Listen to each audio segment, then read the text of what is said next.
श्रीमश्चक्रधरास्य निश्रुतवचा पीयूषपूर्ण प्रपा पाथोदपथिपान्थमन्तरपरि श्रान्तस्य लोकस्य स्फुरद्भीमभवाटवी समटत स्तं नागदेवं सदा सारासारविचारसुन्दरगिरां पारं गतं नौम्यहम्।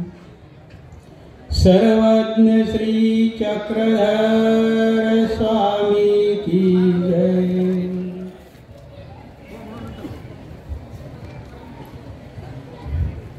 गेल्या 27 नोव्हेंबर पासून अर्थात 34 दिवसापासून अनुसूत चालत असलेला हा अखंड ज्ञानयज्ञ आणि आज त्या ज्ञानयज्ञाचा हा समाप्ती महोत्सव। या निमित्तानं संपन्न होत असलेली ही धर्मसभा या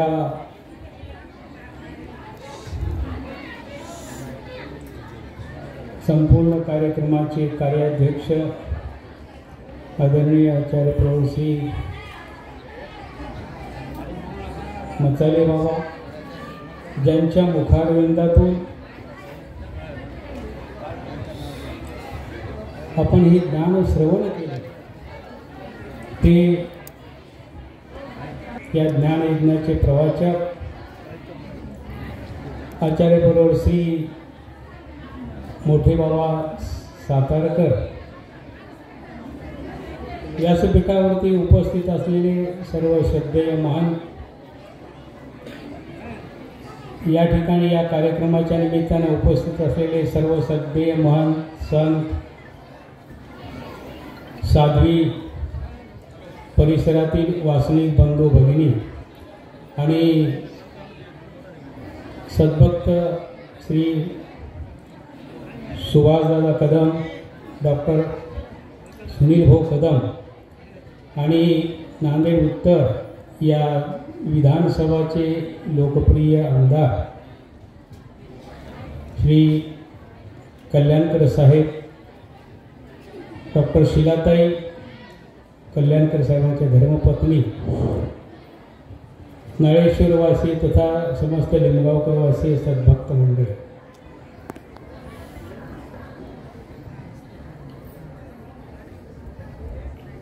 मला आदरणीय बाबांचा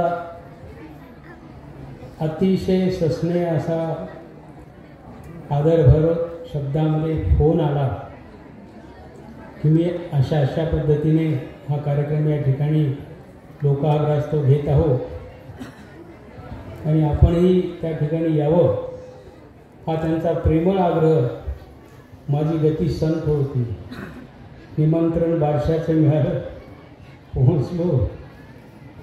आरंभालाच यायला पाहिजे होतं, सुदैव माझं कुठेतरी संचित पूर्व चांगलं होतं, समाप्तीला का होईना मला येऊन शेवटी त्यांना दंडवत करता।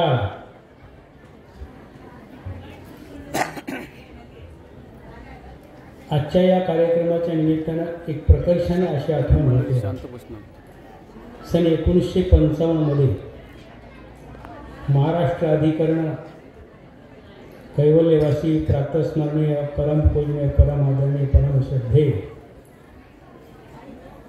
संपूर्ण पंथाचं श्रद्धास्थान आणि विशेषतः लिंबगावकरांचं माझे श्री गुरुवर्य श्री मोठे बाबा, ज्यांच्या याच भूमीमध्ये श्री गोपीराज संस्थानच्या परिसरात थोरले प्रकरण अर्थात श्रीमद महावाक्य या प्रकरणावरती त्यांचं सखोल असं तात्विक चिंतन झालं, जे आपण संपूर्ण पंथवासियांनी श्रवण केलेलं आहे। ते ज्यांनी श्रवण केले ते थोडा भाग्याचे, आणि त्या बाबांनी या भूमीमध्ये जो संस्कार बीजारोपित केला, मध्ये काळ बराच गेला. आज नाही म्हटलं तरी 69 वर्ष होत आहे. त्यानंतर सातारकर बाबांची पोथी होती. अशा चांगल्या गोष्टी फार दुर्मिळ असतात. त्या दुर्मिळतेचा हा एक भाग आहे की 69 वर्षानंतर पुन्हा लिंगावकरांना, नळेश्वरच्या भक्तमंडळींना, परिसरातल्या लोकांना किंवा तुम्हा आम्हा सर्वांना हे ज्ञान श्रवण करण्याचा हा पवित्र योगायोग आहे. नाहीतरी मानव संप्रदायाच्या तत्त्वज्ञानाचं एक आगळं वेगळं असं रहस्य आहे. बघा, प्रभू इथे येतात, गोपाळांसोबत खेळ क्रीडा करतात, त्यांच्यासोबत भोजन करतात, त्यांना आनंद येतो. या आनंदाची आपसात चर्चा होते. येणारा संन्यासी वाट सोडून जाताना फक्त आनंद एवढाच एक शब्द ऐकतो. मग मात्र त्याला कुठेतरी चिंतन करायला भाग पडतो आणि तो त्या आनंदाच्या शोधात जातो. त्या लेकरांना हा शब्द सहजासहजी सर्वसामान्यांच्या तोंडामध्ये असूच शकत नाही. ही तर गुराखी मुलं आहेत, यांची ना आनंदाची कुठं गाठ पडलेली आहे आणि कुठला यांना आनंद येत असेल. हा तर विध्वंसाचा शब्द आहे. आणि तो विध्वंस कोण होता? तो आनंद देणारा आनंददाता कोण होता? त्या आनंददात्याच्या शोधार्थ निघालेला हा संन्यासी इथे नाळेश्वरला पोहोचला. प्रभू श्री चक्रधर महाराजांची या ठिकाणी त्याची गाठ आणि भेट झाली. परमेश्वराच्या एखाद्या कृतीमध्ये वरकरणी बघितल्यानंतर गोपाळांच्या पाठीवर बसून केलेली खेळ क्रीडा इथपर्यंत आपल्या लेखी त्याचं वर्णन येतं किंवा आपण तिथपर्यंत पाहू शकतो. परंतु ईश्वराची कुठलीच क्रिया ही व्यर्थ जात नाही आणि त्यांच्यामधलं रहस्य हे एवढं अतुलनीय, अद्वितीय असतं की ते तुमच्या आमच्यासारख्या सर्वसामान्य जीवांना नक्कीच अनाकलनीय आहे. आणि म्हणून तो जो ब्राह्मण संन्यासी जो कोणी होता तो इथे येतो आणि या ठिकाणी त्याची स्वामीची भेट होती. तो आनंदघन त्यांना इथे भेटलेला आहे. त्या आनंदघनाने दाखवलेला परानंद नगरीचा सन्मार्ग,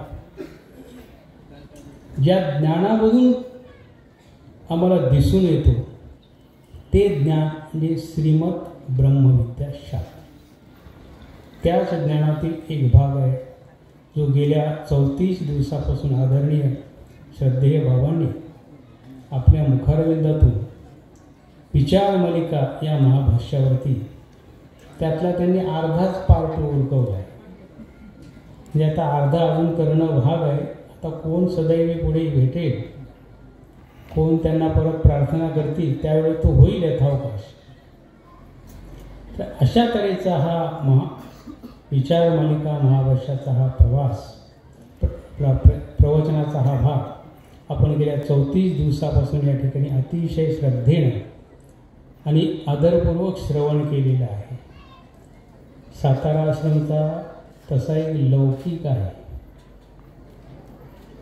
मानव संप्रदायातला एक शिस्तप्रिय आश्रम म्हणून ज्या आश्रमाकडे सातत्यानं अंगुनिर्देश केला जातो, नव्हे त्याचा आदर्श घेतला जातो, असा आश्रम कोणता असेल तर तो करंजी मठ सातारा, ज्याने गेल्या काही वर्षापूर्वीच 100 वर्ष पूर्ण केलेले आहेत. असा हा शताब्दी ओलांडून पुढच्या शतकाकडे वाटचाल करणारा हा आश्रम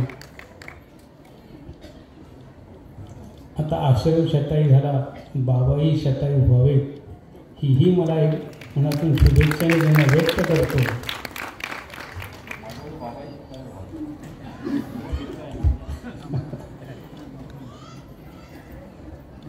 उपस्थिती मात्र जी आहे, आता मी बघितलं बरेच बसले, बरेच उरले आणि विशेषतः महिला विभागामध्ये हा भाग झालेला. इकडे कसे तरी बसले कळणार, तर असं व्हायला नको. अवसर काळाचं एक वेगळं महात्म्य असतं. हे पुन्हा पुन्हा न होणाऱ्या घटना आहे, पुन्हा पुन्हा न होणाऱ्या पर्वणी आहे. म्हणून अवसर काळाचं रहस्य राखलंच पाहिजे. त्यासाठीच हे अवसर होतात. हे काही मनोरंजनाची भाग नाही. ही प्रवचन सोहळे म्हणजे केवळ यातून आपल्याला मनोरंजनापेक्षाही आपल्याला त्यातून मिळणारं ज्ञानांजन काय आहे ते महत्त्वाचं आहे. आणि ते मिळाल्यानंतरच तुम्हाला निधी सापडणार आहे. अंजन घातल्याशिवाय निधी सापडत नाही आहे ना असा सिद्धांत. तर ते अंजन हेच ज्ञानांजन आहे. हे होणं गरजेचं आहे. यासाठीच हा अट्टास आहे. महंत श्री जायराजबाबांनी खूप अगदी म्हणजे त्याचं व्यवस्थित अहवाल वाचल्यासारखं वाचन केले की कसा कसा कार्यक्रम त्यांनी पार पडला, त्यांना किती कष्ट सहाय्यास पडले आणि त्यातून हा त्यांच्या त्या सत्कार्याला चांगल्या प्रकारचं यश आलं. अर्थात त्यांना याचं समाधान वाटणं स्वाभाविक आहे. होतकरू आहेत, नवीन उमेदशील आहेत आणि अशा धर्मकार्यामध्ये ते सातत्याने रत आहेत. माझ्याही त्यांना मनस्वी शुभेच्छा आहेत. आपणा सर्वांनाही शुभेच्छा देतो आणि विशेषतः राजकीय मंडळींना. तसं जे पद्मश्री शामरावजी कदम साहेब त्यांच्यापासून ज्या लिंबगाव परिसराला या सर्व परिसराला राजकीय वारसा लाभलेला आहे, त्यांनीही त्यांच्या कार्यकाळामध्ये बराचसा धर्मसेवेचा भाग त्यांनी त्यांच्या पद्धतीने पार पाडला. त्यानंतर आता ही मध्यंतरी कमल किशोर कदम साहेब, त्यानंतर आता नवीन उमेदशील साहेबांना आठवण नव्हती, त्यांना मी सांगितलं. त्यांनी पहिल्या टर्मचा जो विडा ठेवला तो त्यांना विचारा कुणी हात लावला होता. तो विडा ठेवलाच योगायोगानं गोपीनाथ मंदिरात मी होतो आणि तिथे या नांदेडकर म्हणजे मुकुंदराज नांदेड यांनी यांचा परिचय करून दिला. ही नवीन उमेदवार आहे आणि नेमकंच तिकीट मागितलं. आता मिळते की नाही अजून नक्की नाही. एवढं फक्त ते बोलले शिवसेनेकडून मला तिकीट पाहिजे असं ते म्हटले. गोपीनाथ संस्थांवर विडा ठेवला. अर्थात आता तो योग असतो. ज्यांच्या वेळेला येत गेलो त्यांचं भलं झालं हे नांदेडकरांचं चांगला अनुभव होतं. ते कुणी असो. तर कल्याणकर साहेबही त्यावेळेला ते विधायक म्हणून आपल्यासमोर आले. सेवा आहे साहेब, तुम्हाला एक संधी आहे. आयुष्यामध्ये आपल्याला सर्व काही कमवता येईल. प्रतिष्ठा तर तुमच्यासोबत चालून आलेली आहे. आता तुम्हाला लोकांना बोलवायची गरज नाही. 10 लोक तुमच्या मागोपुढं सहज राहणार आहेत. परंतु या सर्व जनता जनार्दनांची सेवा आपण जेवढं निष्ठेनं करा, जेवढा आदरानं करा, तेवढंच तुमचं उत्तरोत्तर भावी जीवनसुद्धा नक्कीच उज्ज्वलमय होईल. हा एक आशीर्वाद मी आपल्याला ठिकाणी समस्त या आमच्या उपस्थित ज्ञानोबा संत महंताच्या वतीने देतो. आणि आपण सर्वजण आलात या ठिकाणी बसलेले बाहेर असलेले सर्वांना परत धन्यवाद करून मी माझ्या विचारांना थांबतो.